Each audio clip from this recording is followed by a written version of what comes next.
सीधी तस्वीरें अब आपको दिखा देते हैं उधम सिंह नगर से, जहां पर गोष्ठी एवं संवाद कार्यक्रम का आयोजन रखा गया। मुख्यमंत्री पुष्कर सिंह धामी इस कार्यक्रम में शामिल हुए हैं, जहां पर उनका संबोधन जारी है।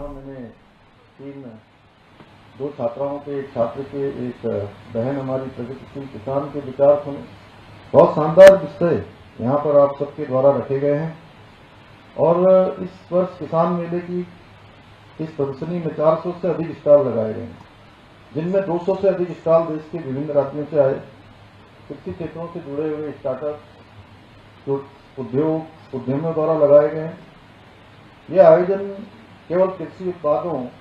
एवं यंत्रों तक ही सीमित नहीं होते, बल्कि किसानों, वैज्ञानिकों और उनके उद्यमियों के बीच ज्ञान, अनुभव और नवाचार के आदान प्रदान के लिए बहुत महत्वपूर्ण माध्यम बनते हैं। इस प्रकार से कृषि मेलों के माध्यम से यहाँ हमारे किसान भाइयों को बहुत सुविधा होती है। एक ही स्थान पर नवीनतम कृषि तकनीकों, उन्नत बीजों, आधुनिक यंत्रों और नए शोधों की जानकारी वो प्राप्त कर सकते हैं और वहीं उन्हें विशेषज्ञ के अनुभव से सीखने और अपने अनुभव साझा करने का भी यहाँ पर अवसर मिलता है। मुझे पूरा विश्वास है इस मेले में प्रदर्शित की जा रही आधुनिक तकनीकी और नवाचारों के माध्यम से हमारे किसान भाई पारंपरिक तरीकों के साथ साथ नई वैज्ञानिक विधियों को अपनाकर अपनी खेती को और अधिक उत्तम बनाएंगे और अधिक टिकाऊ बनाएंगे और लाभकारी बना पाएंगे, जिससे आने वाले समय में उनकी आय दोगुनी हो, जो आदरणीय प्रधानमंत्री जी का भी विजन है, बल्कि प्रदेश की कृषि व्यवस्था भी और देश की अर्थव्यवस्था भी सशक्त बने, समृद्ध बने। भाइयों बहनों, आदरणीय प्रधानमंत्री जी के नेतृत्व में आज भारत विकसित भारत के संकल्प को लेकर तेजी से आगे बढ़ रहा है। योजनाबद्ध तरीके से आज देश के अंदर काम हो रहा है और इसी संकल्प के साथ केंद्र सरकार द्वारा अन्नदाताओं की आय को दोगुना करने के लिए निरंतर प्रयास किए जा रहे हैं। आज देश भर में 11 करोड़ किसानों को प्रधानमंत्री किसान सम्मान निधि का लाभ मिल रहा है और इसके अंतर्गत उत्तराखंड के भी करीब 9 लाख अन्नदाताओं को प्रतिवर्ष 6,000 रुपए की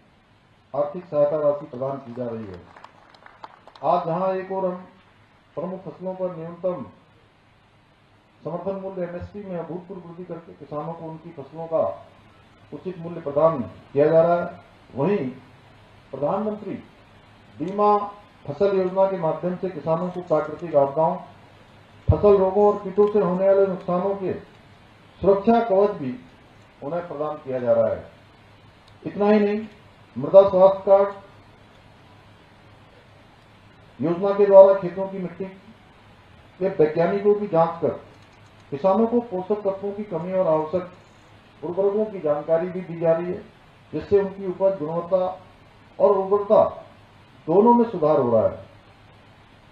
इसके साथ ही किसान मानधन योजना, मिलेट मिशन, बागवानी विकास मिशन, कृषि यंत्र सब्सिडी, बूंद बूंद सिंचाई योजना और डिजिटल कृषि मिशन जैसे अनेक योजनाओं द्वारा किसानों को लाभ पहुंचाने के प्रयास किए जा रहे हैं। यही नहीं, इस वर्ष के बजट में कृषि को विकास का प्रमुख इंजन मानते हुए जहां एक और किसान क्रेडिट कार्ड की लिमिट को 3 लाख रुपए से बढ़ाकर 5 लाख रुपए करने का ऐतिहासिक निर्णय लिया गया है। वहीं प्राकृतिक खेती को प्रोत्साहित करने के साथ साथ सिंचाई और कृषि तकनीकों के विकास पर विशेष फोकस किया जा रहा है। कल ही आप सब लोगों ने आदरणीय प्रधानमंत्री जी को सुना होगा, उन्होंने देश के अन्नदाताओं को बड़ी सौगात देते हुए 24,000 करोड़ की पीएम धन धान्य की कृषि योजना और दलहन उत्पादन को बढ़ावा देने हेतु 11,500 करोड़ रुपए की लागत से दलहन उत्पादकता मिशन का भी शुभारंभ किया है। आदरणीय प्रधानमंत्री जी के नेतृत्व और मार्गदर्शन में, उनकी प्रेरणा से हमारी राज्य सरकार भी प्रदेश के किसानों के उत्थान और समृद्धि के लिए संकल्पित होकर निरंतर कार्य कर रही है। हम एक और जहां प्रदेश के किसानों को 3 लाख रुपए तक का ऋण बिना ब्याज के उपलब्ध करा रहे हैं, वहीं कृषि उपकरण खरीदने हेतु फार्म मशीनरी बैंक योजना के माध्यम से 80% तक की सब्सिडी प्रदान कर रहे हैं। यही नहीं, हमने किसानों के हित में नहरों से सिंचाई को पूरी तरह से मुक्त करने का काम भी किया है। इतना ही नहीं, हम किसानों की आय को बढ़ाने के लिए पॉली हाउस के निर्माण हेतु 200 करोड़ रुपए की राशि का भी हमने प्रावधान किया है। मुझे बताते हुए खुशी हो रही है कि इसके अंतर्गत अब तक हम राज्य में लगभग 115 करोड़ रुपए की सहायता से करीब 350 पॉली हाउस स्थापित भी किए जा चुके हैं। इतना ही नहीं, हम जहां एक और गेहूं खरीद पर किसानों को 20 रुपए प्रति क्विंटल का बोनस प्रदान कर रहे हैं, वहीं गन्ने के रेट पर 20 रुपए प्रति क्विंटल की बढ़ोतरी भी कर रहे हैं। इसके अतिरिक्त हमने उत्तराखंड के पहाड़ी क्षेत्रों में वर्षा आधारित खेती को नई ऊंचाइयों पर ले जाने के लिए लगभग 1000 करोड़ रुपए की लागत से Uttarakhand climate responsible rainfed farming project भी स्वीकृत किया है। हमारी सरकार सब्जियों की तरह ही फलों के उत्पादन को बढ़ाने के लिए भी विभिन्न स्तरों पर काम कर रही है। हाल ही में हमारी सरकार ने 1200 करोड़ रुपए की लागत से नई सेब नीति, नई कीवी नीति, स्टेट मिलेट मिशन और ड्रैगन फ्रूट नीति